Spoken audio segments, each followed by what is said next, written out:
Alright, in this video, I'm going to go over why I think being angry is something that we should never do as men. Now, obviously, that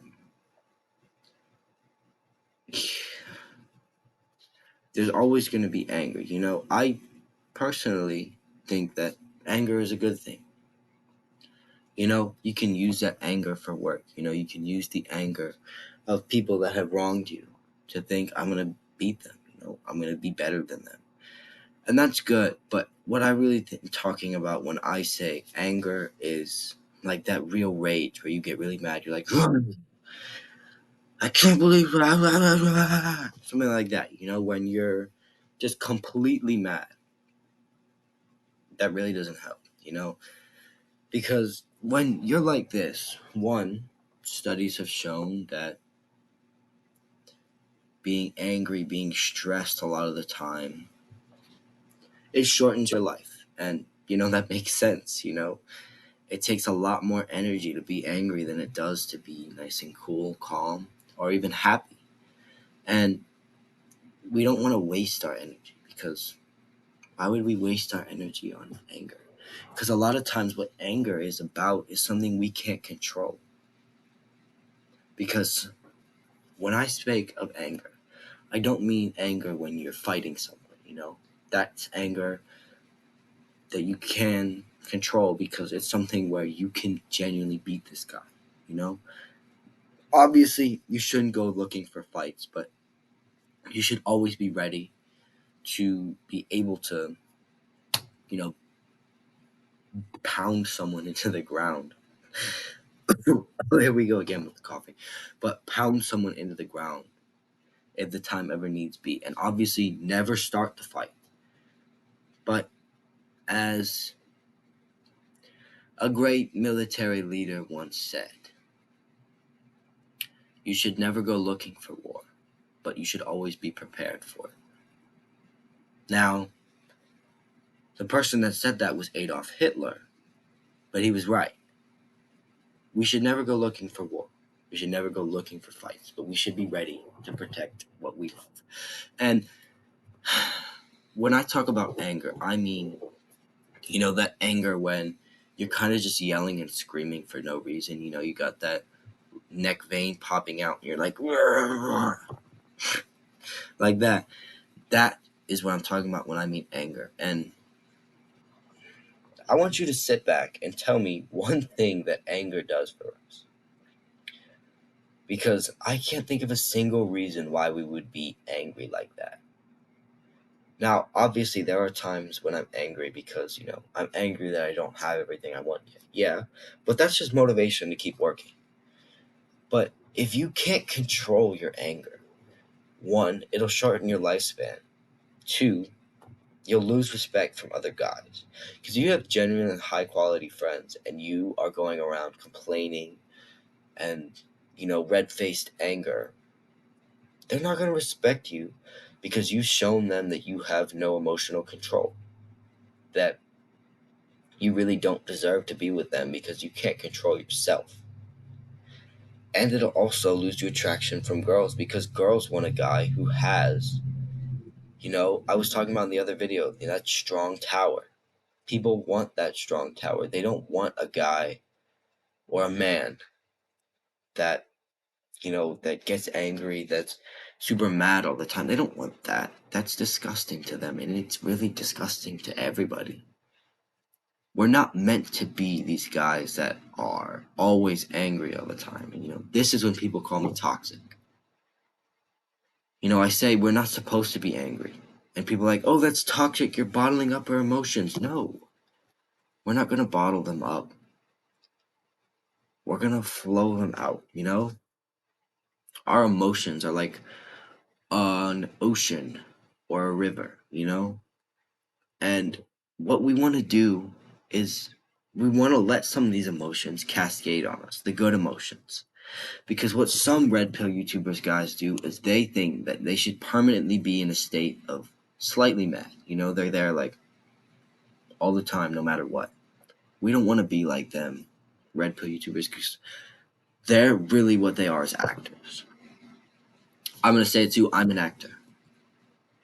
Everybody on social media is an actor, and you should take everything you hear on here with a grain of salt. Because what we're all trying to do is get you to subscribe to our channel, get you to think like we think.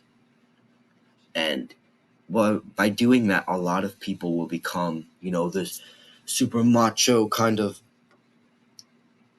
themselves turned up to 11 almost, like they'll way like explode their personality. So they become, what's the word?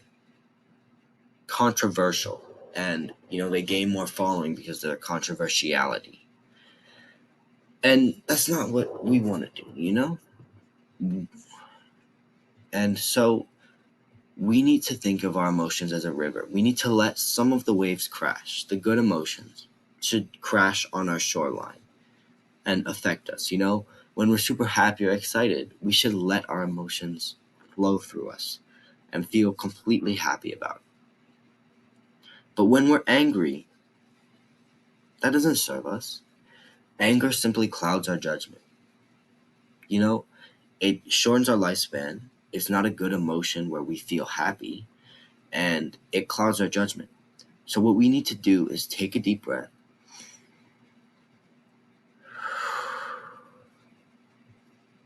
and let that anger flow out of our body. Send it down a channel that flows out. We don't want to keep it in a little dam where, it's slowly rising and it spills over into one huge rage where we kill ourselves like all these blue-haired liberals say we do. We need to just let it flow out. Feel the anger for a second. Feel that rage, that hate. Then simply just let it go. Understand why you felt that way and say, this is not for me. This doesn't serve me, and let it go. And this way, I almost never get truly angry. Yes, there are times that I complain. Like yesterday, I hit a huge shoulder workout. I was starting to get sick, and then I went to swimming, and my shoulders were completely shot, and I was like in pain. And I told my friends, I'm in pain. It hurts, and I wasn't mad. I thought it was pretty funny that I couldn't even do the 400 easy that we were doing, and you can obviously still have fun with it, but we never want to be truly angry ever again. Like, yes, there are going to be times when we get truly angry, but if we can avoid that as long as possible, it will show other people around us and ourselves that, one, it doesn't serve us, and two, that we have that emotional control where we don't need to feel angry. Because, God, this modern world will always demonize stoicism as something where we bottle up our emotions. We kind of squeeze the anger together until it explodes. We need to think of it more as channeling emotions, simply not allowing ourselves to feel emotions. So instead of this squeezing, we're just guiding. We're guiding the anger away from our bodies, away from our minds, and out into the sea of everybody else, because we know it doesn't serve us. So why would we use it? It's the same reason with junk food. Let's think about that. We're always going to eat junk food. There's always going to be times where we end up eating junk food. But we know it doesn't serve us. So 90% of the time, 99% of the time, we just push it away. We're like, yeah, no, I don't need that. That's what we need to do with anger. We need to understand that we are going to feel angry. Um, but a lot of the time, what we need to do is to just push away those temptations to feel angry and think, that's not for me. No, thank you. I don't want that. Because this is a quote that I heard from, I don't remember who, but anger is like boiling water on a hot summer day.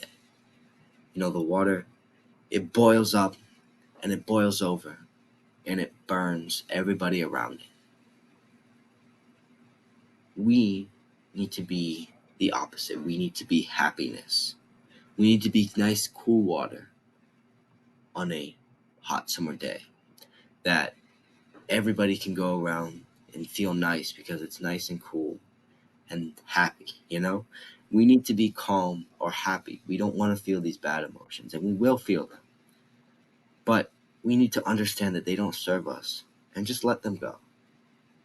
Don't bottle them up. Don't try and keep them inside. Just let them flow out of you, just like they were supposed to. All right. I hope this video helped you. Do the hard work, especially when you don't feel like it. I love you guys. Bye bye.